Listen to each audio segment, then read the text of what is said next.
When you're beat that badly, you can either crawl away or stand up and take it again. The Packers look to prove they aren't quitters against the Redskins and a national crowd on Sunday night. We break it all down next on your Packers Fan Podcast. Hey Packers fans, this is your unofficial Packers Fan Podcast, and these are the podcasters you're looking for. One of these guys actually kissed the magical 13.5-yard line, and the other guy will challenge you to a game of pinball anytime.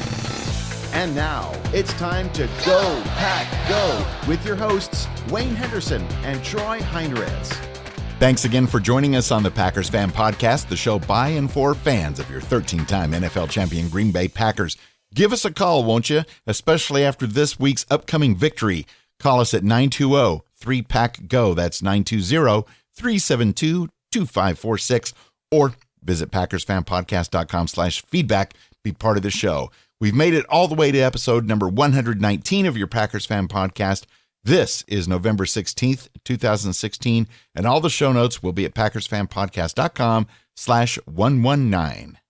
On this episode, we're going to be going over what we didn't like and didn't like some more from our embarrassing appearance in Nashville. We'll talk about how Aaron Rodgers really feels about Mike McCarthy, and we'll make sure to have some fun with our Twitter poll question this week. Indeed we will. And as usual, I'll share some of my personal highlights that I find in the official Packers dope sheet. Troy will have the keys for the Packers to finally beat the Redskins, and we'll have our wild guesses on the final score of this week's Packers at Redskins game. Me, I'm at Wayne Henderson, your voice acting, podcasting part owner, and still proud to be a part owner of the Green Bay Packers. And I am at Troy Heinrichs, and yep, I did not watch the game this week. So it'll be a fun podcast. Oh, this is going to be interesting. I watched 2/3 of the game and then heard the rest on the radio on the way home. I was doing some stuff for church and got home and opened up the NFL app and saw 28 to something. And I was like, nope, I'm good. And I sent you a few text messages with blow-by-blows. And yeah, woo-wee. But wow. We're going to break it down, and then we're going to go onward and upward toward a brighter future for the Green Bay Packers. Want to remind you that here at the Packers Fan Podcast, we have our very own apps, one for iOS and one for Android. You can take the show on demand with you and on the go, and those apps, they're totally free because they're presented by theticketking.com. Remember, you're not sold out until the king is sold out. Get Green Bay Packers tickets at the best prices by visiting PackersFanPodcast.com/tickets for all the details. So the highlight for me, I heard about this because I didn't get to see it, was the fight between Devontae Adams and some of the other Packers against the Titans for that late hit on AR-12 when he ran in for the touchdown. Yeah, basically, that was my highlight as well. I mean, that was some fire. That was some action. I didn't want to see Aaron Rodgers get hit, and that was a pretty late hit. But at the same time, seeing Devontae stand up for his quarterback and a bunch of other Packers joining in, that was definitely a great moment. I thought it would have spurned us on to victory, but it did get us fired up, I'll tell you. So that's a good thing. There's still some team camaraderie, and they're not kind of doing their own thing, being about their own person. So there is some life on the offense, it seemed, towards that second half. I did catch a little bit of it on the radio, and Jordy Nelson did put up some major points for me on my fantasy team. So that was a good thing. Was the offense fine in this game, and it was just the defense that was kind of the crapshoot? I wouldn't cut it that far to the left and right, but the offense was looking pretty good. They were able to score some points fairly regularly, but there was no defense that I could find. Were they actually on the bus? Did they actually get to Nashville? I don't know if they're still reeling from the time change, and maybe there wasn't a memo. I mean, the Grand Ole Opry is there. I heard it's a really great place. Oh, Maybe they were just taking in a show. I would love to go to Nashville and check out all the sights. I just don't know. The people that were on the field wearing green and gold for the defense, there was some pathetic attempts at tackling. And I was in the sports bar, and there was probably about 30% Packers fans, 30% Broncos fans watching the Broncos game, and then miscellany of other teams. And some of the Broncos fans were like, man, your Packers, they just can't get a break. What is going on out there? And I said, that's what Vince Lombardi says. What the heck is going on out there? We just needed that on a sound clip. Play it on the sound button as the whole game went on. I need what to take. What the hell's going on out there? So I should actually take my sound cart app into the sports bar with me and hook up a little speaker for people. Oh, that would be so much fun. People look at you like, where'd that come from? Oh, you're Vince planting has been seeds. raised from the dead. There's ways to do that. That would be fun. And that pretty much sums up the game. But I had one more highlight, and that's that I actually got 3 extra hours to my afternoon on Sunday. That's not a highlight, other than the fact that the Packers lost, so you avoided seeing that because, the one word that I would sign to this game was embarrassing. Yes. That's pretty much how I felt when I checked in. I was like, the Titans are up by 4 touchdowns. Yeah, that's not good. But I had a low light. You had another low light? What else is low besides the things we already brought up? Because I had 3 extra hours, I had to do chores. Uh-oh, like what? Like laundry and clean the kitchen and do dishes and, chores around the house. So Packers, hear me out. I would absolutely love for you guys to be back on a winning way because I don't like doing chores. So just do that for me. Win one so I don't have to do chores. It'd be greatly appreciated. I've got your slogan ready. I'm sitting down. Win one for the Heinrichs. Kind of catchy. It is. I can get it on a shirt. So that made me think of putting out this particular weekly Monday Twitter poll. How likely do you think the Packers will get it together for the remaining games? And we had so many responses. It was good to see so many responses, but the scores are all over the place. 24% of the people that voted in the Twitter poll about how likely do you think the Packers will get it together for the remaining games, 24% said we should be doing better going forward. So there's some positivity there for you, Troy. Okay. But 9%, only 9, I thought this would be the winning percentage, that we're not going to be right until we're back at Lambeau. I'm glad it's that low because there's 2 more games on the road yet. And if we lose 2 more, we're out. 51% of the voters said it's going to take a miracle. Wow. And 16% sky is falling, season's over. Not quite yet, but lose to Washington this week. Yeah, it's pretty much in the can. I don't think mathematically, and for myself, I don't think we're out till we're mathematically out. And I think there's still plenty that could fall into play. But let me paint this picture. We are 2 losses away from tying the Bears. That's how dire it is right now. 2 losses, and one of those games is against the Bears. Oh boy. Just saying. Is there any way that we could revamp the schedule, like they do with the flexing for Sunday night games, maybe change out a game and have us host the Browns? I don't know how we could revamp the schedule. The schedule was the easiest schedule. We were favored to win every game this year. We have the same talent that went 6-0 to start the season last year.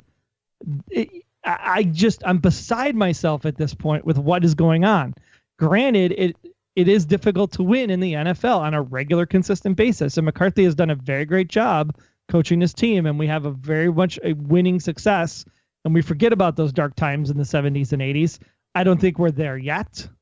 But at the same time, you can't win a football game when you're down by 4 touchdowns in the first quarter. It just doesn't happen. And that is not Green Bay Packer football. Definitely not Green Bay Packer football. For you, Troy, would you be in the camp then that says it's going to take a miracle for the Packers to get things together? Or you're not in the sky is falling, season's over camp, right? I am not in the sky is falling, season's over camp, but I'm in the even if we made the playoffs, what's the point camp?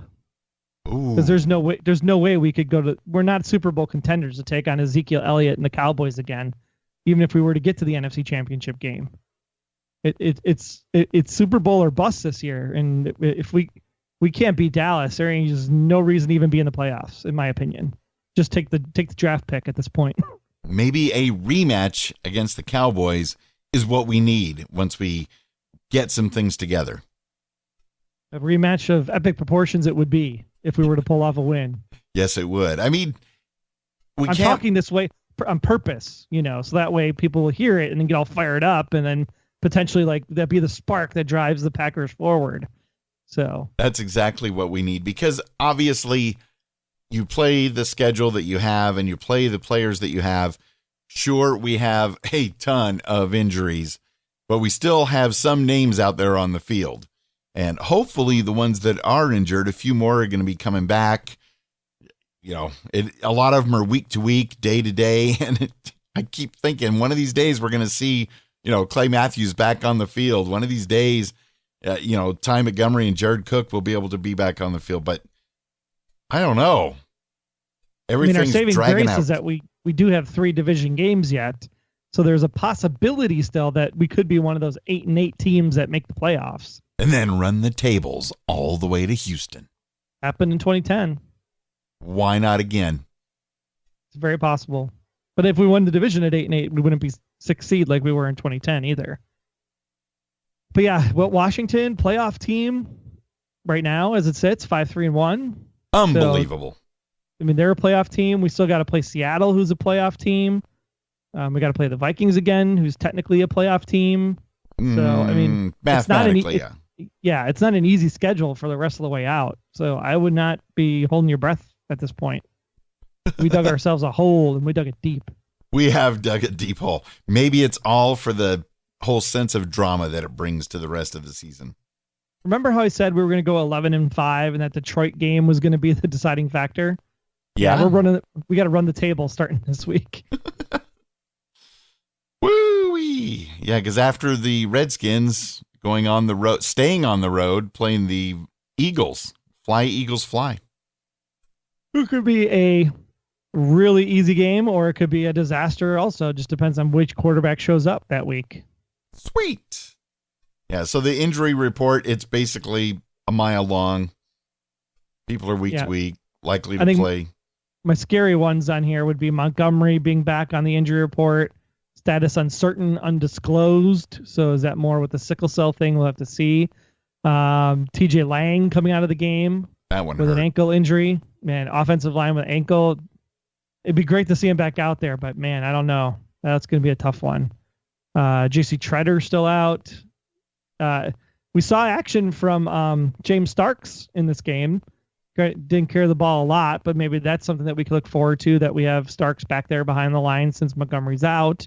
And we picked up a person this week, did we not? Quite a surprise in a lot of ways, but we did pick up running back that the Seattle Seahawks cut, I guess, just the other day. And right after it happened, because I didn't even know that it happened until I saw our friend and listener post on Twitter, Tim Evans. He retweeted that Christine Michael had been cut by the Seahawks, and he said, this man better be wearing green and gold this coming Sunday for the Packers. And he called it. Yeah. Claimed off of waivers on Wednesday. First round pick in 2013. Christine Michael was the Seahawks leading rusher this season with 469 yards and 6 touchdowns on 117 carries. But the return of starter Thomas Rawls and the emergence of rookie CJ Prosey made Michael expendable for Seattle. So with Lacey still on injured reserve, the Packers had to place, obviously, Ty Montgomery at running back. James Starks returned from the knee injury, but he had just 7 carries in the loss on Sunday. So I think this is a really nice pickup. I just hope that Michael can actually get in the game plan right away, unlike when we had, what's his name? See, he wasn't even here that long. I forget that Niall Davis was here. It was a fleeting memory. I certainly hope so as well. And what's kind of strange is, I know with Rawls and Prosise coming back and getting into action, I still think it's strange that the Seahawks let go their current leading rusher for the season. But hey, their loss, our gain, all hands on deck. We need everybody. Yeah, it's like Dallas. Like, oh my gosh, Romo's back, so let's get rid of Prescott. Why would you do that? Ain't broke, don't fix it. Keep it going with the way it's going. So maybe that'll bode in our favor. We'll get some intel. We'll beat Seattle. We could be on the Fan Face-Off show again if it still exists out there. That would be sweet. That would be awesome. Be awesome. Yeah, so here's hoping for the best with it already being the middle of the week, and this just happened today. Who knows how much time he'll be able to really put into getting ready for this week. But We're building towards the future, and who knows, right, Troy? Anything could happen. He could turn out to be our leading rusher he could be the Seahawks leading rusher and the Packers leading rusher the same season. That would be intense. That's a lot of running. A lot of running indeed. And we need it. Other news, Rodgers was a really big defender of McCarthy this week. Just today, he came out very much defending Mike McCarthy and all the questions that were going against his job status, thinking McCarthy was going to be in the hot seat this season because of our 3-game losing streak. Rodgers said it's ridiculous. I think people don't understand how difficult it is to win in the league and win consistently. The success that we've had here is tough to do, and we've set the standard pretty darn high. But I wouldn't listen to some of those people out there. They're not in this locker room. They're not in the meeting rooms. They're not in the practice environments. They don't know what's going on. They don't know the type of work ethic that we have here, and that Mike has here. So Rodgers is sticking with his coach. I think that's a good thing. That means there's not any animosity amongst the team. We don't have Rodgers doing his own thing. We don't have McCarthy doing his own thing and Thompson doing his own thing. So it could just be the product of that we've gelled so well. Everybody else is kind of caught up to us finally. I think you're onto something there, and I'm really glad and surprised to see this. This is great to read, because when you're just looking at screenshots of maybe their expressions on their faces at a certain point in the game, people write stuff and then you're trying to plant it in your head. Is that really what they're thinking? But, they're just both intense in different ways on how they play and coach the game. So, Aaron Rodgers, thanks for putting that out there, because I'm glad to know that there's not a lot of backstabbing in the locker room. And, he makes a good point. It's hard to win in this league, and we've had a lot of success for a long time. And I admit it, Troy, we are spoiled as Packers fans. We expect playoffs every year, if not Super Bowls. And, it's not like if you're a poor Browns fan, what do you do when you're in that case? You really, maybe I hope that we'll go 8-8 and have maybe even a winning season. But for Packers fans, the sky's the limit every single year. And maybe that's a bad thing to have our hopes so high, but that's how I am. I just remember those dark days of the Brett Favre 4-12 season. Yeah. That was the year I picked to take the family to Wisconsin to their first ever Lambeau Field game and watch us lose in the final seconds to the Vikings with, I believe, the field goal kicker that won the game was Ryan Longwell, former Packer. You know who's not a former kicker anymore on the Vikings? Oh, I heard. Oh, man. There were so many memes going around for him. I felt so bad. I feel bad for him, too. It's been a rough year for kickers. Left foot, right foot, laces out. Laces out. It sounds easy, but... Man, oh well. It happens to everybody, I guess. Especially when you're playing in the Jawa Stadium. I mean, remember just 2-3 years ago, Money Man Mason Crosby was kind of in a slump. Oh, that's right. He was. We were all like, Mason, what the heck? And now look, pretty dang good. So awesome. The NFC North. Somehow the Lions are in first place at 5-4. But I told you it would happen. And I was in denial. I'm still in denial. I want to know, will they choke after their bye week like so many other teams have been doing lately? Maybe the bye week's bad. The bye week is bad. The numbers are bad. Vikings 5-4, but I'm still looking forward to hosting those purple guys at the end of the season. And the Packers sitting right now at 4-5. Let me quote John Locke from Lost. This isn't what was supposed to happen. And the Bears 2-7. Will the Bears be any better next season if they get Tony Romo? No. Because I don't think so. I'm pretty sure Jay Cutler's on the way somewhere else. If they don't get rid of Cutler this year, once and for all, and go a different direction, there's just no hope for the Bears franchise, and it'll be a sad state for football. Like as much as we are Packers fans, I mean, we kind of started together back in the day. Bears, Packers, two of the oldest teams in the NFL. You don't want to see the franchise look like crap, but man, they look like 1970s Packers right now. It's pathetic. It's pretty bad. That second win they got, they looked pretty strong, but let's just hope that third doesn't come against us. Speaketh not. So hopefully we'll be getting a win on Sunday night. Sunday. Yes, we are back on the national stage once again, and hopefully that will be a bonus for us, although it has not been one of Rogers' strong suits over the years. It'll be a chilly evening out there in Hyattsville, Maryland, after a 45-degree Fahrenheit kickoff temperature. No rain at this point with 24-mile-an-hour winds, so the field goals might be coming into play when it comes down to it out there in Washington. So, keys to the game. It's hard to believe that both teams are playoff contenders. Playoffs? Yes, I said playoff contenders. Both teams. There is still hope for the Packers to win the NFC North. Although the Packers have been struggling in a big way the past few weeks, the Packers currently sit 12th overall in the NFC, while the Redskins would actually be a wild card team if the season ended today at 5-3-1. Now, Washington is without question one of the most intriguing teams in the playoff race, and they do seem to be a contender. There is a lot of work for them to do in order to be considered a Super Bowl contender specifically, but they have the kind of talent needed in order to get to that point. Needless to say, the game is going to hold playoff implications for both teams. Oh, yeah. If the Redskins pull out a win, it could be exactly what knocks us out of the playoff picture for good this season.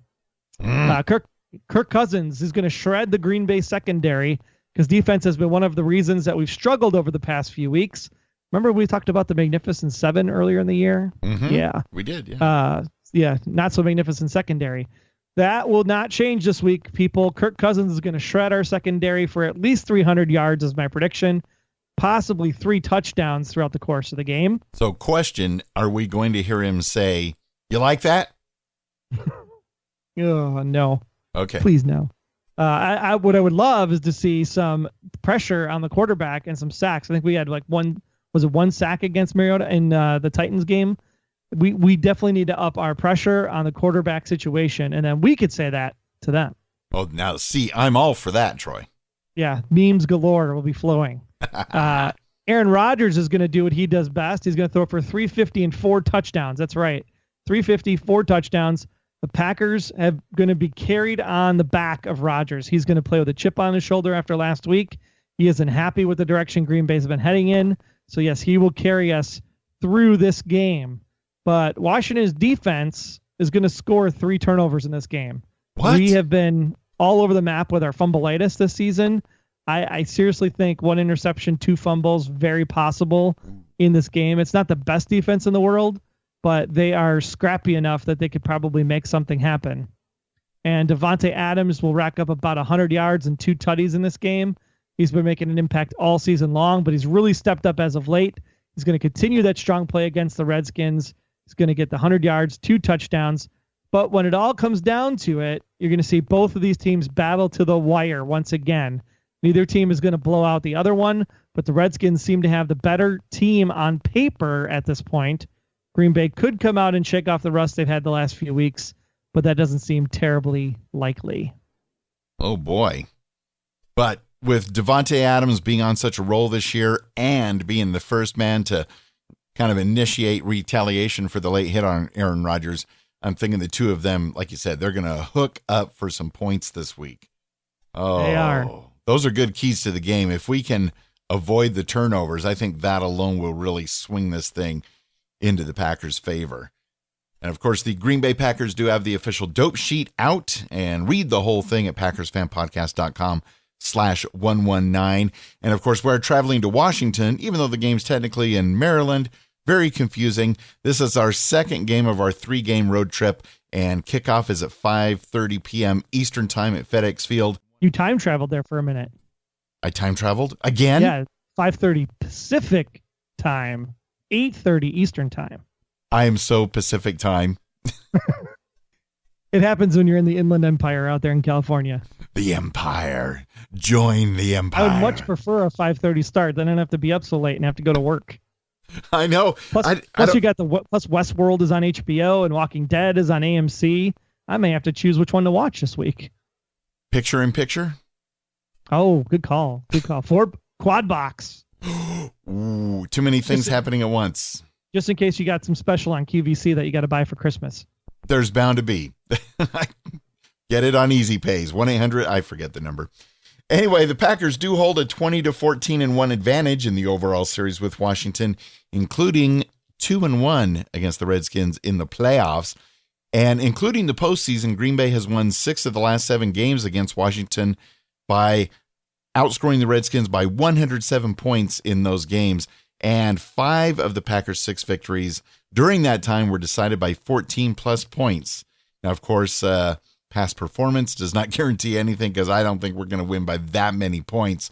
The Packers last played the Redskins, remember January's wild card playoff game earlier this year, and we smoked the Redskins 35-18. That would be nice, but even I'm not that hopeful this time around.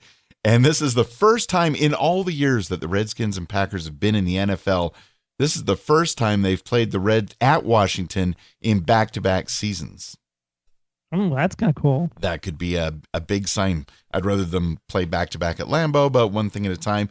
And the big notable connection this time is Packers president and chief executive officer, Mr. Mark Murphy. He played 8 seasons with the Redskins from 1977 to 1984, serving as co-captain from 80 through 84, playing on the Super Bowl championship team and earning All-Pro and Pro Bowl honors in 1983. So much like Ted Thompson playing for the Houston Oilers, Mark Murphy, another very knowledgeable and experienced football guy, spending many years with the Redskins. Welcome to the Green and Gold, and read the entire Packers Dope Sheet, linked at PackersFanPodcast.com/119.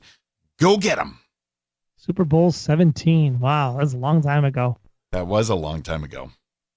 But hey, Mark Murphy probably remembers it very, very well. That he does. That he does indeed. Scores, Wayne. We were wow. Not even close. Well, you thought that last week having me go first would change things around. It got even worse. So I'm going back to you go first this time, Troy. I don't know if you wanted me to go first this week. I'm going to go with, because remember, Rodgers is going to throw 4 touchdowns. So there's 4 touchdowns and a safety. Packers 30 points. Yeah, baby. Redskins 33. No, wait a minute. For a Packers loss. No, wait a minute. The Packers are going to get 30, but the Redskins are going to have even more? That's what I'm saying. Feedback at PackersFanPodcast.com. Attention, Troy Heinrichs. The secondary is just not there. When I see a secondary show up, I might change my mind, but unfortunately, it's just not there. And Kirk Cousins has got a good arm. You like that? Fortunately, when I'm doing the show prep, I put on my rose-colored and green and gold-colored glasses. The Packers are only going to score 20 points, so not quite as lofty as what you're predicting, but we will have more than the Redskins. When time runs out, Packers 20, Redskins 17, Packers victory, turning this ship around, baby. We're just going to let y'all know right now, the first day that Wayne picks the Packers to lose on the podcast is the day the podcast will be officially completed and done and put in the can. Fortunately, I don't see that happening. Neither do I. Neither do I. I mean, sorry, Packer Nation. It's going to be another nail biter this week, and yes. Hopefully, at least it's going to be entertaining to watch because we are in front of the national audience, and I hate to be embarrassed in front of the national audience. Absolutely, and it's a night game, and both NFC teams. You know, this is going to be pretty good. I mean, it's going to be a lot closer and a lot more entertaining than my 2 most hated teams playing each other earlier in the day, Patriots at Niners. I don't even know who to root for. I mean, a 0-0 tie with much gnashing of teeth would be what I would hope for in that game. If it's Patriots Niners, I think I'd rather do chores. I bet there's a lot of Niners fans that feel that same way because that could not be a pretty game. But go Pack Go is what I'm saying. Go Pack Go indeed. We need all the help we can get. Remember, the unofficial Packers Fan Podcast is not affiliated with the NFL or the Green Bay Packers. However, it'd be great if somebody could make that happen. Just let us know at media@PackersFanPodcast.com. And don't forget to become one of the Packers Fan Podcast faithful by visiting PackersFanPodcast.com/support. Yes, that's /support.